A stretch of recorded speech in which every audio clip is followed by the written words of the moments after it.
오늘도 우리 이렇게 인사합시다. 옆 사람들과 말씀을 마음에 새깁시다. 올해 우리 표가 말씀을 회복하는 교회입니다. 그리고 주제 성구가 신명기 6장 6절의 말씀인데요. 우리 들려지는 말씀을 마음에 새기라는 것인데, 이 말씀의 시작은 쉐마로 시작합니다. 히브리어 쉐마는 들으라 이런 뜻이에요. 그래서 말씀을 들어야만 그 들은 말씀을 마음에 새길 수 있는 것이죠. 들을 기회를 놓치지 마시길 바랍니다. 예배 때마다 말씀을 묵상하고 듣고 마음에 새기고, 그 마음에 새긴 말씀을 잘 실천해서 말씀의 능력을 날마다 체험해 가시는 여러분과 여러분 자녀 되시기를 주님의 이름으로 축원합니다. 오늘 본문의 시작은 야곱의 집이여 이를 들을지어다 라고 시작합니다. 신명기와 같은 쉐마의 말씀인데요, 분위기가 다릅니다. 신명기 말씀에는 그동안 그들이 출애굽 이후에 광야에서 너무나도 수고하고 오직 하나님만 의지하며 살아온 그들에게 격려의 말씀으로 주시는 것이지만, 오늘 이 이사야를 통해서 주시는 말씀은 경고의 말씀입니다. 그래서 얼마나 그 백성들이 마음에 고집이 있어서 하나님의 말씀을 듣지 아니하고, 또 듣는다 해도 흘려보내고 말씀대로 행하지 못하는 그 백성들에게 경고의 말씀으로 너희는 들을지어다 라고 말한 말씀입니다. 그래서 여러분들이 듣기에는 마음에 부담이 있을지는 모르겠지만 그것이 여러분에게 깨달음으로 와닿는 시간이 되었으면 합니다.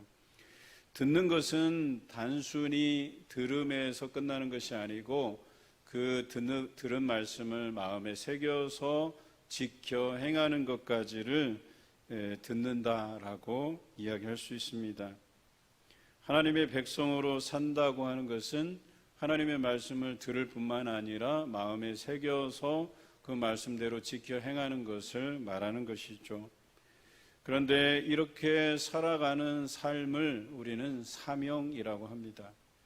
그래서 이 사명 가지고 살아가는 거예요. 말씀 잘 듣고 말씀대로 지켜 행하는 것, 그리고 다른 사람들이 그것을 보고 정말 이 사람은 하나님의 말씀대로 행하는 사람이구나 라는 판단이 설 때 그 사람들이 하나님께 영광을 올려드리는 이 일들을 위해서 여러분이 부르심을 입었다라고 하는 것이죠.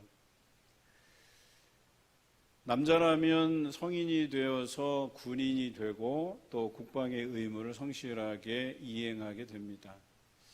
오늘 일부 예배 때 다빈이가 이제 군생활 거의 절반을 마치고 휴가를 나왔어요.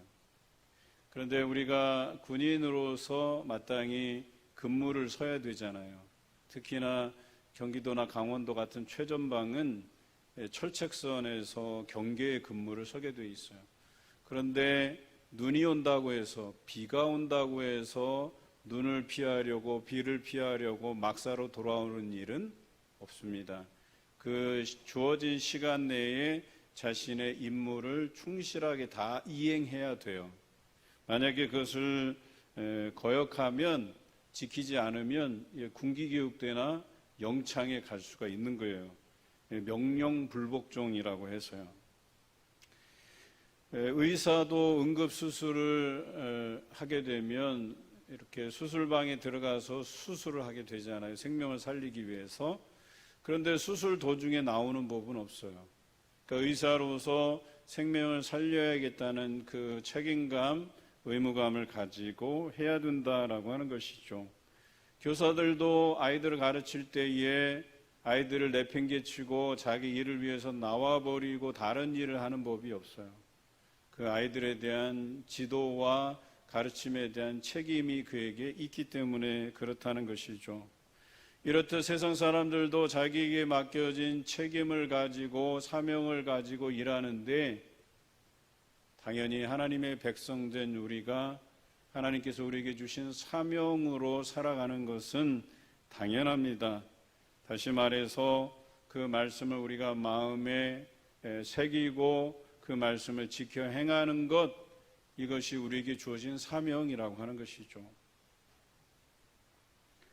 그런데 세상 사람들은 자신에게 주어진 사명을 감당할 때 두 가지 선택지가 있어요. 하나는 열심히 최선을 다하는 선택지고, 또 하나는 남들 눈에 보이는 정도만 하는 척하고 최선을 다하지 않는 선택지가 있는 것이죠.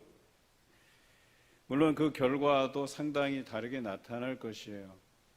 일은 어떻게든 돌아갈지 몰라도 누군가에게는 피해가 일어날 수 있겠다 하는 생각이 듭니다. 그런데 그런 세상에서의 삶이 신앙과 직결돼서는 안 된다는 것이에요. 그것이 신앙과 직결되면 우리 안에 상당한 문제가 일어날 수 있겠다 하는 생각이 드는 거죠. 왜냐하면 믿음은 진심을 담아서 행하는 것이기 때문에 그렇습니다. 그냥 신앙이라고 하는 게, 믿음이라고 하는 게 남들 보기에 좋으라고 겉모양만 거룩한 채 하고 겉모양만 믿음 있는 채 하는 그런 것이 아니기 때문에 그렇습니다. 하나님께서는 이러한 것들을 받으시지 않는다고 호세아를 통해서도 말씀하셨어요. 너희가 가져오는 재물을 이제는 드리지 말라 하셔요. 그 재물 안에 너희 안에 그 사랑함이 없고 하나님에 대한 진실함도 없고 하나님께서 가르치신 공평과 공의, 정의로움도 없다고 하시면서 그런 것들을 내게 바치지 말라고까지 말씀하세요. 그러니까 진심이 담겨 있지 않은 것들은 하나님께서 받으시지 않는다고 하신 것이죠. 그런데 이런 세상의 문화가 신앙으로 직결되어 버리면 그냥 형식적으로 교회 나와서 예배는 드리나 그 예배 드리는 것에 진심이 없고 성실함이 없고 공의도 없는 그런 예배가 드려질 수 있겠다 하는 염려가 듭니다. 그런 예배는 아무리 하나님께 드려봐야 하나님께서 받으실 만한 것이 아니라는 것입니다. 그것은 일종의 처세술이라고 할 수 있겠죠. 겉으로는 하나님께 예배를 정성들이 드리는 것처럼 보이지만 속으로는 어때요? 다른 마음을 품고 별로 하나님께 대한 그 진심도 없는 그런 예배가 될 수도 있다는 것입니다. 이사야 선지자는 이스라엘의 이런 모습을 지적한 거예요.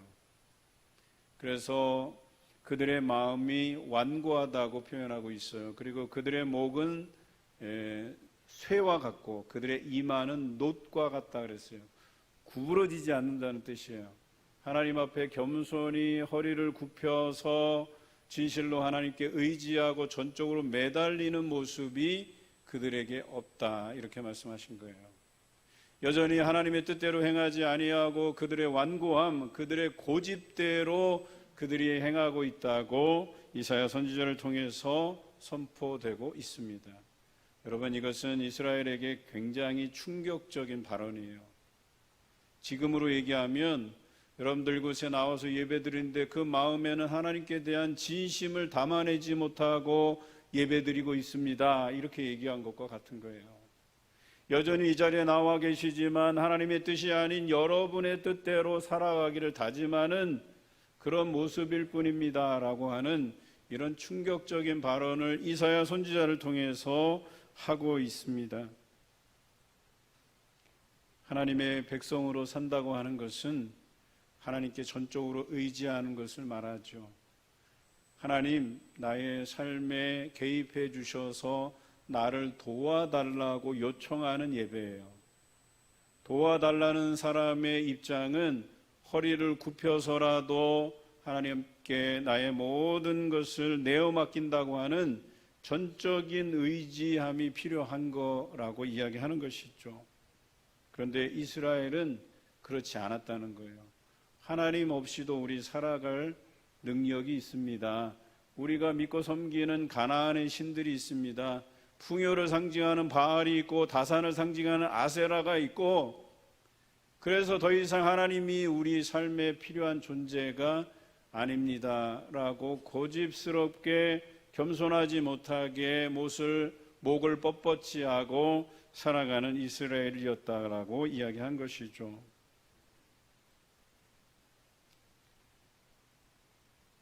그런데 하나님께서 이 백성에게 새로운 일을 계획하시고 그 새 일을 들려주시겠다고 말씀하세요. 그 이유는 이제 더 이상 그들이 살아온 인생 그 전부가 하나님이 이루셨는데 하나님이 이루시지 않고 자신들이 따로 섬기는 그 우상들이 이렇게까지 이루었다고 하는 그 고백이 다시는 그들의 입술을 통해서 말하여지지 않게 하기 위해서라도 새 일을 행하시겠다고 말씀하시는 거예요. 여러분, 그 새 일이 무엇인지 아십니까? 바로 그들로 하여금 70년 포로 생활을 하도록 하시겠다는 계획이었습니다. 이것은 이전에 계획된 것이 아니라고 말씀하세요. 지금 창조되었고 이전에 없었던, 그래서 너희가 이 새 일을 들으면 이것을 내가 이미 알았다라고 말하지 못하게끔 이것은 하나님께서 새롭게 계획한 것이라고 말씀하고 계십니다.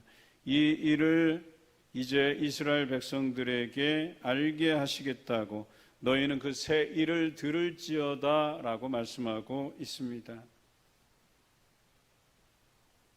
하나님께서 이들이 모태에서부터 나올 때 하나님을 배역한 자라 칭함을 받을 것이라는 이 사실을 알았다고 오늘 성경은 기록하고 있어요. 그럼에도 불구하고 이들이 가나안 땅에, 약속의 땅에 들어가기 전에 너희가 하나님만 섬기라고, 다른 우상을, 가나안의 신들을 섬기지 말라고 말씀하신 이유가 뭘까라고 하는 거예요. 이들이 들어가서 그 가나안의 신들을 섬길 것을 알고 계셨음에도 불구하고 하나님을 배신하고 배역하는 그 결과물을 알고도 왜 그들에게 우상을 섬기지 말라고, 하나님만 섬기라고 모세를 통해서, 여호수아를 통해서 말씀하셨는가? 오늘 그 부분에 대한 이야기를 나누고자 하는 것이죠. 예수님께서 베드로에게 하신 말씀과도 같은 거예요.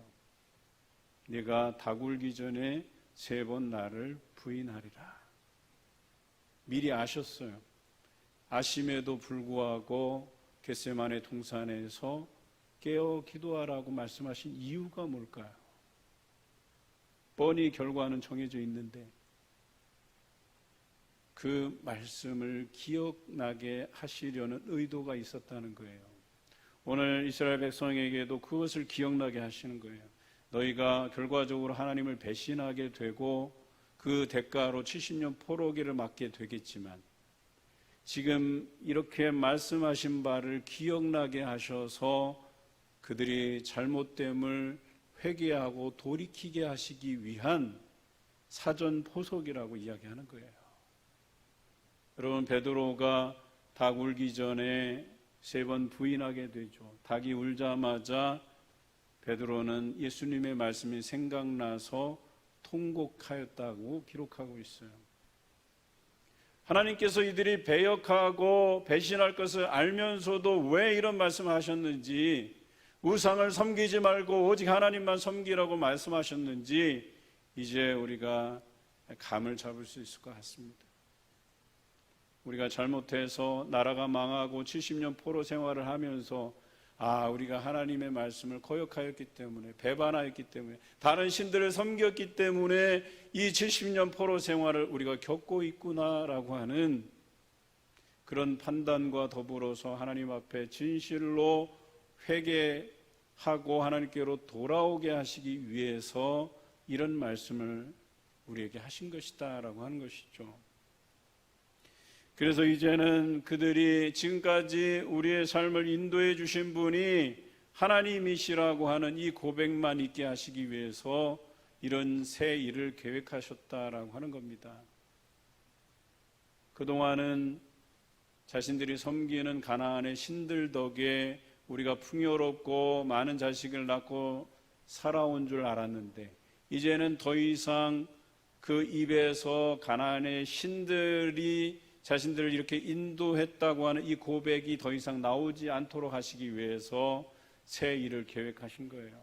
그들을 바벨론 포로기로 몰아가셔서 그곳에서 70년이나 노예 생활을 하게 하셨다라고 하는 것입니다. 그리고 그 생활 안에서 하나님 외에는 의지할 것이 없도록 다 끊어놓으셨다라고 하는 거예요. 그제서야 이 일을 이루신 분이 하나님이시구나 라고 하는 것을 깨닫게 하신 것이죠. 바알도 아세라도 그들의 70년 포로 생활을 막지 못했어요. 그들의 풍요로움이 지속될 거라고 생각했지만 얼마 가지 못했어요.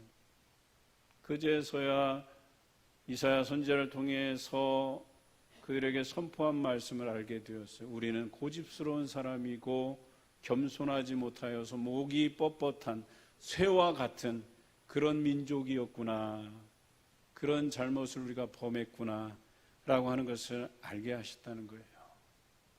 그제서야 자신들의 잘못을 회개하고 통곡하며 하나님께로 돌아오기를 애썼다라고 하는 것이죠. 여러분, 포로 생활은 어떤 삶입니까? 우리의 경험, 지식이 필요 없는 삶이에요. 그저 노예로서 살아갈 뿐입니다. 명령하는 대로 따라야만 하는 그런 삶을 살아갈 뿐입니다. 시키는 대로 해야 돼요. 주는 대로 먹고 주는 대로 받아야만 됩니다. 그 자신의 어떤 주장도 필요하지 않아요. 타협도 필요 없습니다. 꼼수도 통하지 않습니다. 어떤 처세술도 통하지 않는 그 노예의 생활을 지속해서 70년 동안 살아가야 하는 것이죠. 성실하지 않으면 매질만이 그들을 기다리고 있는 삶이었습니다. 그런데 그 포로 생활 중에서 하나님께서 약속하신 것이 하나 있습니다. 너희가 이 포로 생활을 노예로서 성실히 이행하면, 그리고 너희를 통치하는 바벨론을 위해서 기도하면 주시겠다고 한 약속이 있어요. 그게 뭐냐면 너희가 결혼해서 자녀를 낳을 수 있고, 또 너희가 일구는 땅에서 곡식을 얻을 수가 있고, 또 너희가 재산을 가질 수 있다고 말씀하셨어요. 참 아이러니하죠. 그러니까 이 포로 생활도 하나님께서 주신 것이기 때문에 그것을 내가 받고 성실히 행하고 회개하며 살아가는 동안에는 너희가 노예이기 전에 생활했던 그 삶과 다르지 않게 하시겠다고 약속해 주신 것이에요. 노예로 살아가지만 노예가 아닌 자유인으로서 살아가는 삶과 다르지 않게 하시겠다고 우리에게 약속하신 것입니다. 이게 얼마나 대단한 약속입니까? 그런데 철저하게 노예 생활을 통해서 그들이 배운 게 뭐냐면 내 경험, 내 지식 내려놔야 했어요. 내 주장도 내려놔야 됐었어요. 어떤 꼼수와 처세술도 통하지 않아요. 그저 성실하게 노예로서의 삶을 살아갔어야 된다라고 하는 것입니다.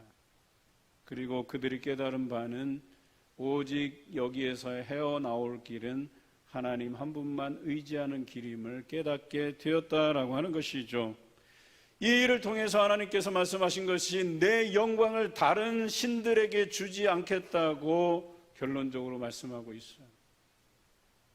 우리의 입술을 통해서 이것이 내 경험, 내 노력, 내 어떤 지연과 혈연, 권력, 돈 이런 것이 아니라 온전히 하나님께서 내 삶을 인도해 주셨고 여기까지 이루셨다고 하는 이 고백이 우리의 입술을 통해서 나오기를 원하시는 분이심을 우리가 깨닫게 됩니다. 여러분, 여기까지 온 것은 다 하나님의 은혜입니다. 여러분의 그 어떤 노력과 그 어떤 권력과 돈으로도 이것을 이루지 못한다는 사실을 여러분 기억하시기 바랍니다. 또한 우리가 깨달아야 될 것은 우리가 하나님 앞에 잘못하여서 얻은 고난의 길이라면 여러분 그 고난도 믿음으로 받고 회개하며 성실하게 임하시길 바라요. 그러면 그 고난 중에라도 우리 하나님께서 약속하신 것, 고난 아닌 평소의 삶과 똑같이 우리에게 베풀어 주시겠다고 하는 그 약속을 기억하시기 바랍니다.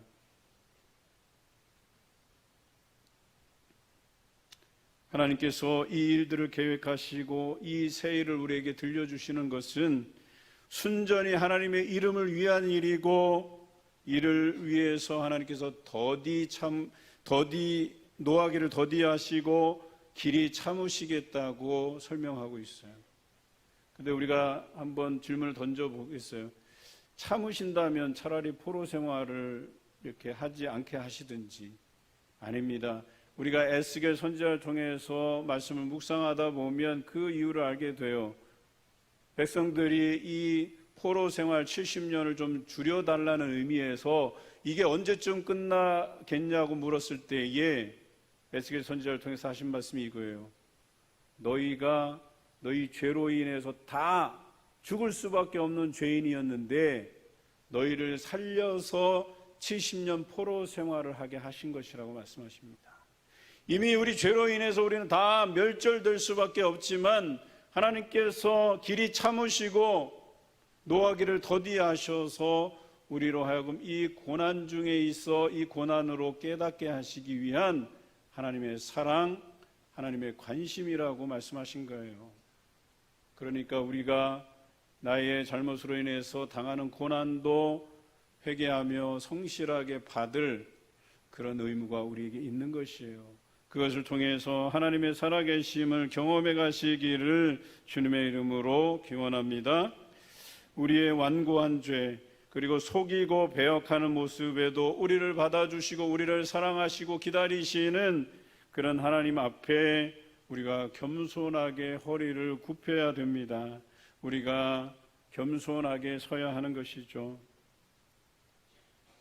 때로는 우리가 살아가는 삶이 억울한 때도 있어요.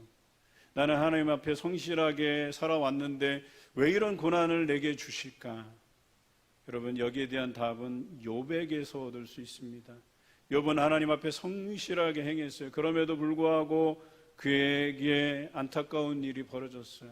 그럼에도 불구하고 끝까지 하나님의 섭리가 어디 있는가를 고민하며 기도하며 그 고난을 이겨냈더니만 그를 단련하신 후에 하나님께서 순금 같게 나오게 하실 뿐더러 그가 잃었던 모든 것을 회복하고 그보다 더한 복을 그가 누리게 되었다는 이 진리에서 여러분 위로를 얻으시기를 바랍니다.